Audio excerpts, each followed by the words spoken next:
بعد از حمد و صلات لائق صد تعظیم و تکریم جمیع حضرات، السلام علیکم ورحمۃ اللہ تعالی وبرکاتہ۔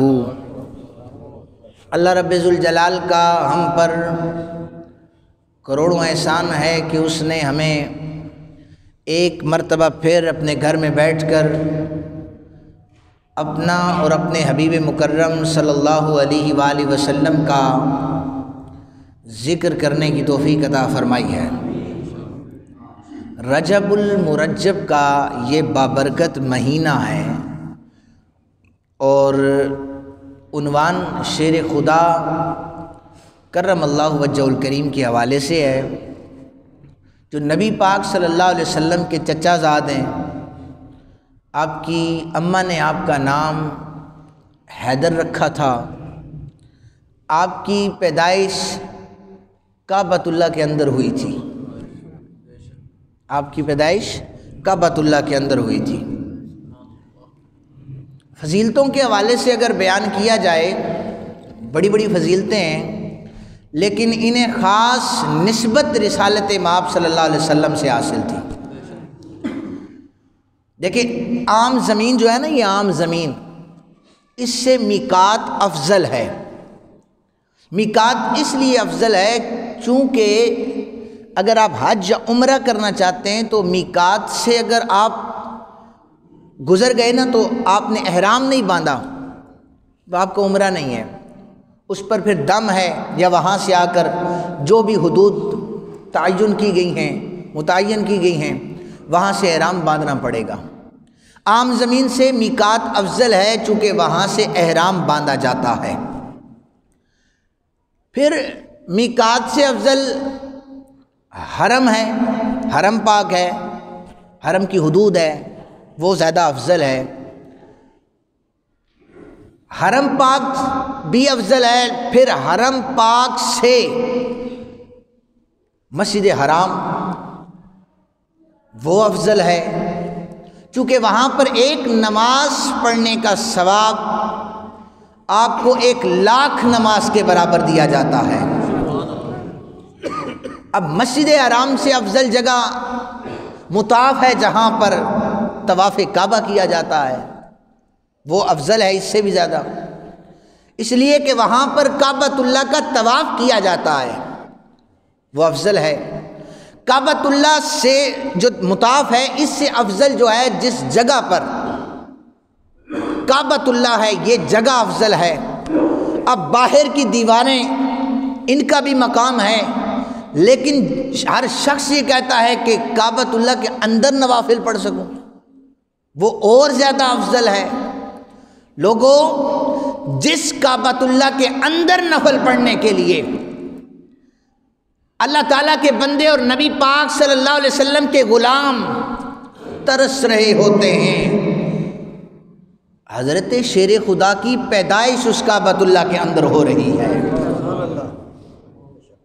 میں نے پہلے عرض کیا تھا کہ جب سیدہ طیبہ طاہرہ زاہدہ عابدہ خاتون جنت فاطمہ الزہرا سلام اللہ علیہا آپ مصطفیٰ کریم صلی اللہ علیہ وسلم کے گھر سے دلہن بنی، تو اس کے لیے دلہے کا انتظام بھی پھر کرنا تھا جو بلند ہو، ایسا دلہا جو شایان شان ہو جائے۔ تو اللہ تعالیٰ نے اپنے گھر میں حضرت علی کو پیدا کیا کہ مصطفیٰ کریم دلہن فاطمہ آپ کے گھر سے آ رہی ہے اور دلہا علی میرے گھر میں پیدا ہو رہا ہے۔ میں اصل ہوں اور میری اولاد میری فرع ہے۔ میں اپنے باپ کی فرع ہوں اور میرے والد صاحب میری اصل ہیں۔ میرے دادا پردادا میری اصل ہیں اور میں ان کی فرع ہوں۔ میں چونکہ اولاد ہوں، میں فرع ہوں، اور وہ والدین ہیں، وہ اصل ہیں میری اصل کیا ہے؟ میرے والدین ہیں۔ قربان نہ چلے جائیں، شیر خدا کرم اللہ وجہ الکریم کی اصل کو دیکھیں تو سارے انبیاء آ رہے ہیں، اور آپ کی فرع کو دیکھیں تو حسنین کریمین آ رہے ہیں۔ اصل دیکھیں تو نبی ہیں، انبیاء ہیں، اگر فرا دیکھنا چاہتے ہو لوگوں، جنتی جوانوں کے سردار شیر خدا کے بیٹے ہیں۔ حضور فرماتے فاطمہ میرے جگر کا ٹکڑا ہے۔ کیا فرمایا؟ فاطمہ میرے جگر کا ٹکڑا ہے۔ لوگوں، جو فاطمہ مصطفیٰ کریم کے جگر کا ٹکڑا ہے اس کے سرتاج کا نام شیر خدا کرم اللہ وجہہ الکریم ہے۔ آپ کو دیکھیں، ہر صحابی کا نام ہم لیتے ہیں رضی اللہ تعالیٰ عنہ، اس میں دو معنی پائے جاتے ہیں، ماضی کا بھی ہے اور دعا بھی ہے۔ اللہ ان سے راضی ہوا، اے اللہ ان سے راضی ہو جا، وہ ٹاپک الگ ہے کہ کب کب یہ معنی مراد دیا جائے گا کہ اے اللہ راضی ہو جا، اور اللہ ان سے راضی ہو گیا۔ کرم اللہ وجہہ الکریم شیر خدا کے ساتھ خاص ہے، کسی صحابی کے ساتھ رضی اللہ تعالیٰ عنہ لگتا ہے، لیکن حضرت علی پاک کے ساتھ کیا لگتا ہے؟ کرم اللہ وجہہ الکریم۔ رضی اللہ بھی کہہ سکتے ہیں لیکن کرم اللہ وجہہ الکریم لگتا ہے۔ یہ اس لیے ہے کہ حضرت شیر خدا، کرم اللہ وجہہ الکریم کا مطلب ہے اللہ تعالیٰ نے حضرت شیر خدا کو عزتیں عطا فرمائی ہیں۔ وہ عزتیں ایسی ہیں کہ حضرت شیر خدا نے کبھی بھی بتوں کی پوجا نہیں کی۔ وہ کیسے کرتے؟ حضرت فاطمہ بنت اسد کے گھر پتہ چلا کہ بچے کی ولادت ہوئی ہے، تو بتایا گیا، تو یہ ساتھ بتایا گیا کہ وہ بچہ آنکھیں نہیں کھولتا، آنکھیں نہیں کھول رہا، 3 دن سے وہ کھا بھی نہیں رہا، وہ پریشان تھی، بچہ پیدا ہوا ہے، آنکھیں بھی نہیں ہیں اور کھاتا بھی کچھ نہیں ہے۔ رسالت امام صلی اللہ علیہ وسلم کو پتہ چلا کہ میرے پیارے چچا حضرت ابو طالب کے گھر میرے چچا زاد کی ولادت ہو چکی ہے۔ لوگوں، جب مصطفیٰ کریم صلی اللہ علیہ وسلم قریب گئے، شیر خدا نے تیسرے دن آنکھیں کھولی۔ اصل میں بتانا یہ چاہتے تھے، بتا یہ رہے تھے، علی نے آنکھیں نہ کھولی کہ کسی طرف پلٹ کر نہیں دیکھوں گا، علی کی آنکھ کھلے گی تو پہلے چہرہ مصطفیٰ پہ بڑھے گی، پہلے مصطفیٰ کریم صلی اللہ علیہ وسلم کو چہرے کو دیکھوں گا پھر آنکھیں کھولوں گا۔ اور لعاب دان آپ نے جب آپ کی زبان پہ رکھا پھر آپ نے کھانا شروع کیا۔ آپ کا بڑا نرالا سا پیار تھا سرکار دو عالم صلی اللہ علیہ وسلم سے۔ اب زمانہ جاہلیت میں بھی نبوت کا بھی دعویٰ نہیں ہوا تھا، تب بھی آپ نے کبھی بتوں کی پوجا نہیں کی، بلکہ نبی پاک صلی اللہ علیہ وسلم نے فتح مکہ پر حضرت شیر خدا کو اپنے کندھوں پر اٹھا کر بلند کر دیا۔ علی، جتنے بت نظر آ رہے ہیں سارے توڑ ڈالو۔ اپنے ہاتھوں سے جو بتوں کو توڑنے آیا مصطفیٰ اسے کندھوں پر بلند کر رہے ہیں، اور جسے مصطفیٰ بلند کر دیں میرے اور آپ کے بس کی بات نہیں ہے کہ اس کی شان کو گھٹایا جا سکے۔ نام علی رکھا، اس کا مطلب بھی بلندی والا ہے۔ نام کیا رکھا؟ علی رکھا، بلندی والا ہے، بہت بلند ہے۔ فرمائے یہ اللہ کا شیر ہے۔ کیا ہے؟ اللہ کا شیر ہے۔ حضور فرماتے ہیں حضرت علی جب تلوار مارا کرتے تھے، فرشتے حضرت علی شیر خدا کے ساتھ مدد کر کے لڑا کرتے تھے، فرشتے آپ کی مدد کیا کرتے تھے۔ علی کی تلوار لگا کرتی تھی تو پھر مرحب جیسے بڑے بڑے بہادر، مرحب یہ بڑی ڈنگیں مارا کرتا تھا۔ یہ جنگ میں جب سامنے آیا نا تو اس نے رچ پڑھنا شروع کر دیے۔ حضرت شیر خدا ابھی بچے تھے، اس نے رچ پڑھے کہ میں نے فلاں جنگ میں اتنے مارے ہیں، 1000 بندہ میرے سامنے آ جائے تو میں اسے ایک لائن میں سبزی کی طرح کاٹ ڈالتا ہوں۔ اور جو ڈینگیں وہ مار رہا تھا وہ ڈبل زرہ، ڈبل تلوار، لوہے کا ڈبل لباس اس نے سارا پہنا ہوا تھا۔ اسے پتا تھا جگہ کون سی ملے گی جس پر مجھے کٹ لگے گا، اور وہ کہہ یہ رہا تھا میرے مقابلے میں وہ آئے جو میرا مد مقابل ہو، ورنہ میں ہزاروں کی تعداد کو تیس نیس کر کے رکھ دیتا ہوں۔ بس پھر یہاں پر شیر خدا تھے، آپ میدان میں گئے، فرمایا سمتنی امی حیدرا، مرحب تیری ڈینگیں اپنی جگہ پر ہیں مگر میری اماں نے میرا نام حیدر رکھا ہے، میری اماں نے میرا نام حیدر رکھا ہے۔ مرحب نے پھر ضرب ماری، حضرت علی نے وہ مس کرنے کے بعد ایک ضرب ذوالفقار کی لگی، مرحب کا ڈبل لباس لوہے کا کٹتا چلا گیا، ایک وار میں مرحب زمین پر گر پڑا تھا۔ مرحب دو نیم ہے پڑا ہوا سر مقتل پڑا ہوا، مرحب دو نیم ہے سر مقتل پڑا ہوا، اٹھنے کو اب نہیں ہے کیونکہ یہ مارا علی کا ہے، یہ مارا علی کا ہے، اٹھنے کا اب نہیں ہے۔ اور آج بھی اگر حضرت علی پاک کا ذکر کیا جائے نا تو اکثر لوگ اس سے تکلیف محسوس کرتے ہیں۔ ہمارے سنت ہے نا، ہم رسول اللہ صلی اللہ علیہ وسلم کے چچا ذات کا ذکر کیوں نہ کریں، ہمارا تو یہ عقیدہ ہے۔ دیکھیں حضرت علی پاک نے یہودیوں کو بہت مارا ہے، اگر آج کوئی جلتا ہے حضرت علی پاک سے تو سمجھ لیں کہ علی نے پچھلی جنگوں میں علی نے ان کے بڑوں کو مارا ہوا ہے۔ خیبر کا قلعہ فتح ہو رہا ہے، یہودی قبضہ کر کے بیٹھے ہیں اور علی پاک مقابلہ کر رہے ہیں۔ حضرت علی پاک ایک جنگ ہے، کوئی بھی جنگ، اس میں اگر فرض کریں 50 کافر مر رہے ہیں، اگر ان میں سے نکالا جائے تو ان میں سے 40 کو حضرت علی نے پھڑکایا ہوا تھا، چونکہ آپ میدان جنگ میں جہاد کیا کرتے تھے، دائیں جبریل لڑا کرتے تھے، بائیں میکائیل لڑا کرتے تھے، اور یہ شان مصطفیٰ کریم صلی اللہ علیہ وسلم نے آپ کو عطا کر رکھی تھی۔ قرآن سے بھی میں آیات آپ کے سامنے پیش کروں گا۔ حضرت عبداللہ ابن عباس کہتے ہیں 300 سے زائد آیات حضرت علی پاک کی موافقت میں قرآن میں نازل ہوئی ہیں۔ کتنی آیات؟ 300 سے زائد آیات۔ آپ منبر پر بیٹھے اور آپ نے مخاطب کر کے صحابہ کو فرمایا، نبی پاک صلی اللہ علیہ وسلم کے غلاموں، آج پوچھنا چاہتے ہو میں تمہیں بتاؤں گا، جو پوچھو گے تمہیں میں بتاؤں گا، جو پوچھو گے بتاؤں گا۔ اور ایک اور بات بتاتا چلوں کہ حضرت شیر خدا کرم اللہ وجہ الکریم سے سوال ہوا تھا، حضرت آپ کو اتنا علم اللہ نے کیسے عطا کر دیا ہے، اتنا علم کا ذخیرہ اللہ تعالیٰ نے آپ کو کیسے عطا کر دیا ہے؟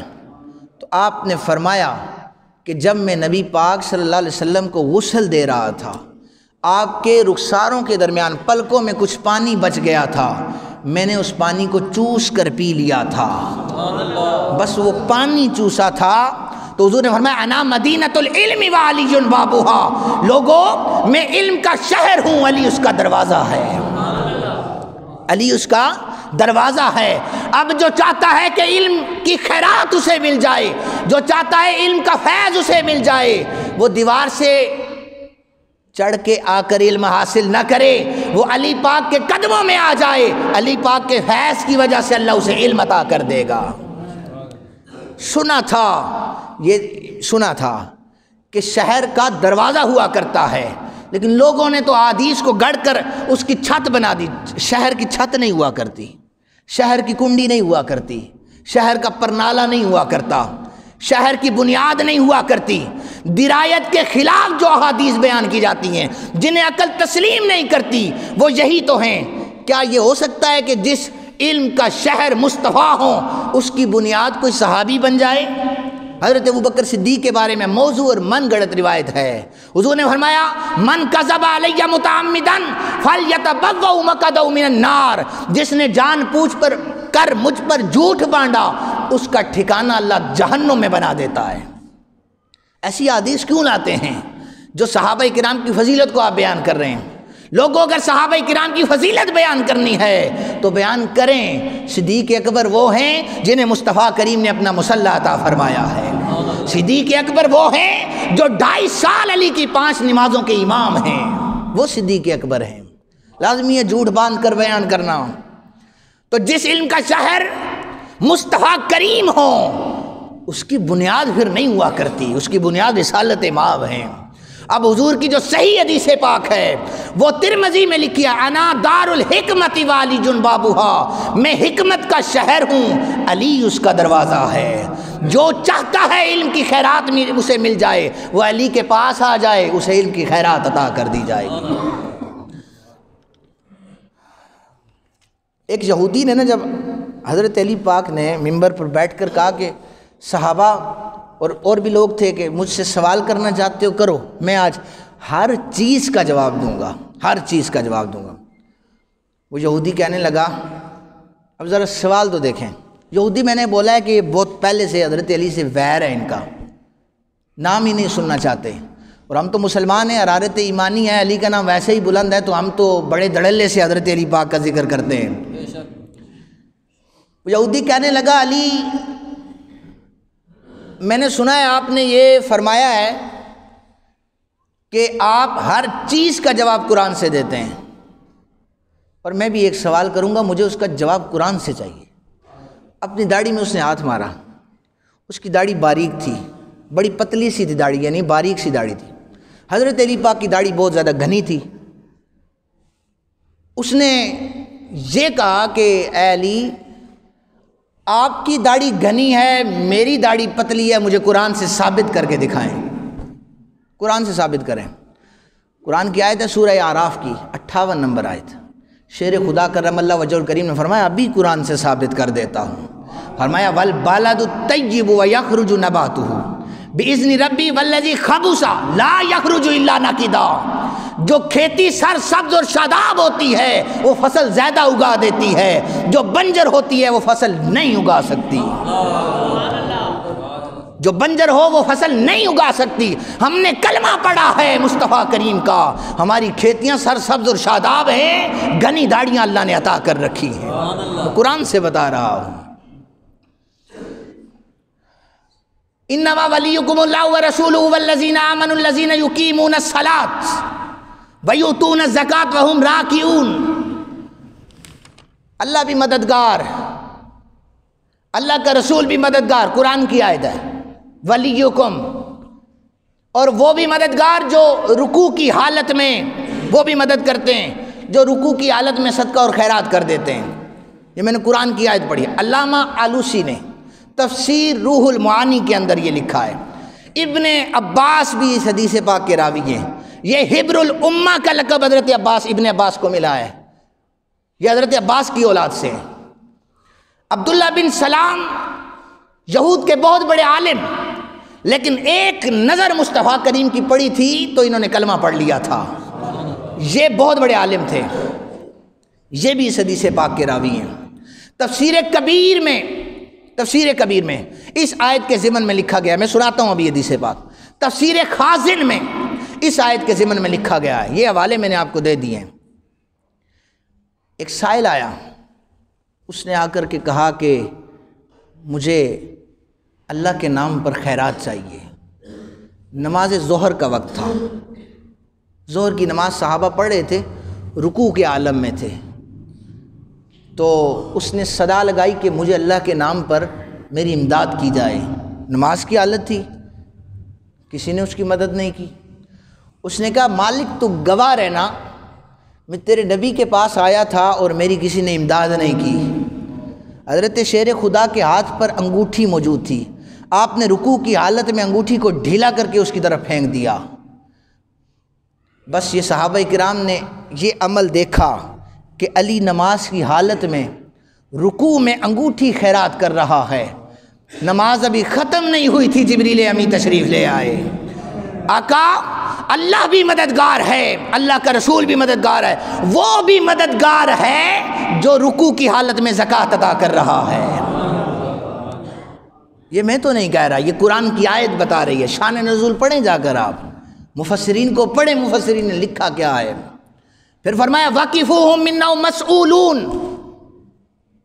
اس آیت کا ترجمہ یہ ہے کہ تمہیں پل صراط پر روکا جائے گا، رکو اور بتاؤ صغیرہ گناہ کبیرہ گناہ ان کے بارے میں۔ عبداللہ ابن عباس تفسیر ابن عباس میں لکھتے ہیں، یہ بخاری شریف سے بہت پہلے لکھی گئی ہے، یہ رسول اللہ صلی اللہ علیہ وسلم کے سامنے بیٹھ کر لکھی گئی ہے، جسے تفسیر ابن عباس کہا جاتا ہے، کیونکہ یہ رسول اللہ صلی اللہ علیہ وسلم کے چچا زاد ہیں، حضرت عباس کی اولاد سے ہیں، آپ کے بیٹے ہیں، سامنے بیٹھ کر لکھا کرتے ہیں۔ تفسیر ابن عباس میں عبداللہ ابن عباس فرماتے ہیں وَقِفُوهُمْ إِنَّهُمْ مَسْئُولُونَ۔ لوگوں تعویلات اپنی جگہ پر ہیں کہ پل صراط پر روک کر صغیرہ گناہوں کے بارے میں پوچھا جائے گا۔ میں تمہیں بتاؤں وَقِفُوهُمْ إِنَّهُمْ مَسْئُولُونَ، پل صراط پر روکا جائے گا، روک کر پوچھا جائے گا سئل عن ولایت علی ابن ابی طالب، رک جاؤ ہمیں بتاؤ کہ حضرت علی کی ولایت کے بارے میں تمہارا کیا عقیدہ ہے۔ بلند آواز سے کہیے سبحان اللہ۔ اور پھر حاکم المستدرک، جامع ترمذی کی حدیث نمبر 3735، مسند احمد میں 19300 نمبر حدیث پاک۔ زید بن ارقم، یہ جو دار ارقم سکول بھی ہے نا، یہ حضرت زید بن ارقم کے نام سے ہیں۔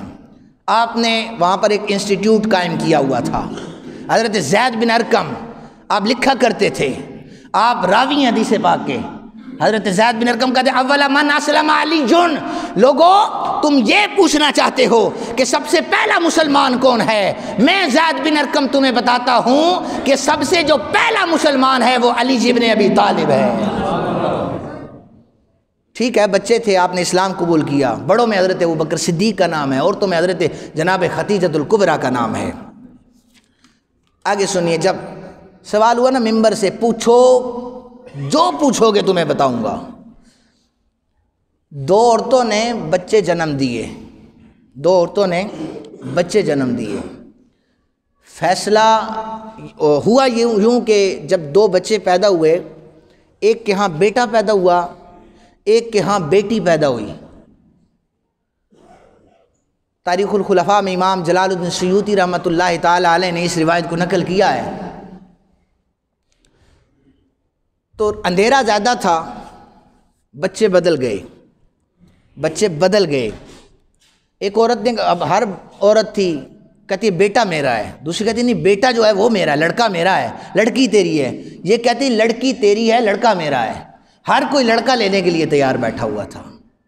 فیصلہ لے کر حضرت شیر خدا کے پاس ہے، نزہۃ المجالس کتاب کا نام ہے، امام عبد الرحمن صفوری رحمۃ اللہ تعالی علیہ نے بھی اس حدیث پاک کو نقل کیا ہے، روایت کو۔ فیصلہ آ گیا کہ اب قرآن سے ثابت کریں کہ بیٹا کس کا ہے اور بیٹی کس کی ہے۔ آپ نے قرآن کھولا، فرمایا للذکر مثل حظ الانثیین، آپ نے فرمایا کہ دونوں عورتوں کا دودھ نکال کر برتنوں میں رکھا جائے، دونوں عورتوں کا دودھ نکال کر برتن میں رکھا جائے۔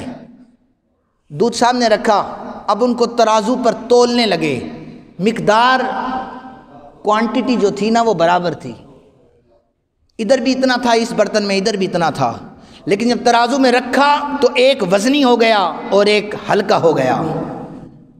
شیر خدا نے فرمایا جو وزنی ہو گیا ہے لڑکا اس کا ہے، جو ہلکا ہے بیٹی اس کو دے دی جائے۔ حضرت شیر خدا یہ کیسے پتا چلا؟ فرمایا للذکر مثل حظ الانثیین، قرآن میں رب ذوالجلال فرما رہا ہے مرد کا ایک حصہ ہے اور دو عورتوں کے برابر ہے۔ یہیں سے میں استنباط کر رہا ہوں کہ جو بیٹا ہے اس کی ماں کو جو دودھ نکالا گیا ہے وہ وزنی ہوگا عورت کے مقابلے میں۔ ہر فیصلہ شیر خدا نے قرآن پاک سے ارشاد فرمایا۔ نبی پاک صلی اللہ علیہ وسلم نے جب انصار اور مہاجرین کو آپس میں بھائی بھائی بنایا، ادھر سے ہاتھ پکڑا صحابی کا تو فلاں کا بھائی ہے، ادھر سے ہاتھ پکڑا تو فلاں کا بھائی ہے۔ شیر خدا کہتے ہیں کہ جب سب صحابہ کو ایک دوسرے کا بھائی بنا دیا گیا، میرا نمبر ہی نہیں آیا، میں پریشان ہو گیا، زمین پھٹے اور دنس جاؤں، مجھے تو کسی کا بھائی نہیں بنایا، مجھے کسی کا بھائی نہیں بنایا۔ سب صحابہ کو بھائی بنا دیا، اتنے بڑے بڑے صحابہ جید صحابی ہیں، اور جو ابھی کل مسلمان ہوئے انہیں آپس میں بھائی بنا دیا، علی تو رہ گیا ہے۔ فرماتے ہیں سوچا کہ زمین پھٹ جائے، علی اس میں دنس جائے۔ سارے صحابہ کی جباری ختم ہو گئی۔ لوگوں پھر مصطفیٰ کریم صلی اللہ علیہ وسلم نے حضرت شیر خدا کا ہاتھ پکڑا، ہاتھ بلند کر دیا۔ حضرت علی کہتے مجھے نہیں پتا تھا ہونے کیا لگا ہے، ہونے کیا لگا ہے۔ حضور نے فرمایا دیکھ رہے ہو میرے ہاتھ میں ہاتھ، یہ علی کا ہاتھ ہے۔ اشارہ کر کے فرمایا انت اخی فی الدنیا والآخرہ، علی یہ صحابی آپس میں بھائی بھائی ہیں، تو میرا بھائی ہے دنیا میں بھی اور آخرت میں بھی۔ جسے نبی اپنا بھائی کہیں، ہم آج حجویری مسجد میں اس علی کا ذکر کر رہے ہیں۔ فرمایا لوگوں غدیر خم کا موقع تھا، غدیر خم کا موقع تھا۔ ایک موقع پر نا حضرت علی پاک جب کھڑے تھے تو سامنے سے کافر نے کہا تھا کہ ہمارے پاس عزا ہے، تمہارے پاس عزا نہیں ہے۔ حضرت شیر خدا نے نعرہ بلند کیا تھا ہمارے پاس مولا ہے، اللہ ہے، تمہارے پاس اللہ نہیں ہے۔ اب یہ بدلہ بھی تو دینا تھا کہ علی میری اتنی رسپیکٹ کر رہا ہے، علی کو اس کا اچھا بدلہ دیا جائے۔ غدیر خم کا موقع آیا، حضور نے ہاتھ پکڑا، ہاتھ پکڑ کے بلند کیا، فرمایا من کنت مولاہ فہذا علی مولا، جس کا میں مولا ہوں علی اس کا مولا ہے۔ اور اس لفظ مولا کو نہ ماننے والوں میں سے پھر ایسے ہوا کہ ایک فیصلہ حضرت عمر بن خطاب رضی اللہ تعالیٰ عنہ کے پاس آیا۔ وہ فیصلہ عمر بن خطاب کے پاس آیا تو آپ نے فرمایا رسپیکٹ کے طور پر کہ وہ جو کونے میں شخص بیٹھا ہے ہم فیصلہ اس سے کروائیں گے۔ اس شخص نے حضرت علی پاک سے جلتا تھا، کچھ دو چار لفظ بولے، یہ ہمارا فیصلہ کرے گا۔ حضرت فاروق اعظم نے گلے سے پکڑ کر اوپر اٹھا لیا، فرمایا اللہ کا ڈر نہ ہو تو زمین پر تجھے دے کے ماروں۔ تو اس شخص کے بارے میں بکواس کر رہا ہے جس کے بارے میں نبی آخر الزمان فرما چکے ہیں کہ علی جس کا مولا ہے، میں جس کا مولا ہوں علی اس کا مولا ہے۔ سنو، علی عمر کا بھی مولا ہے، علی عثمان کا بھی مولا ہے، اور علی ہر مومن کا مولا قرار دیا گیا ہے۔ فرمایا کہ علی سے وہی بغض رکھے گا جو منافق ہوگا، جو مومن ہوگا وہ علی سے محبت کرے گا۔ من احب علی فقط احبنی ومن احبنی فقط احب اللہ، جس نے علی سے پیار کیا اس نے مجھ محمد سے پیار کیا، ومن احبنی، جس نے مجھ محمد سے پیار کیا فقط احب اللہ، اس نے اللہ سے پیار کیا۔ اللہ تعالیٰ سے دعا ہے اللہ تعالیٰ ہمیں صحابہ کرام کی محبت عطا فرمائے۔ وما علینا الا البلاغ۔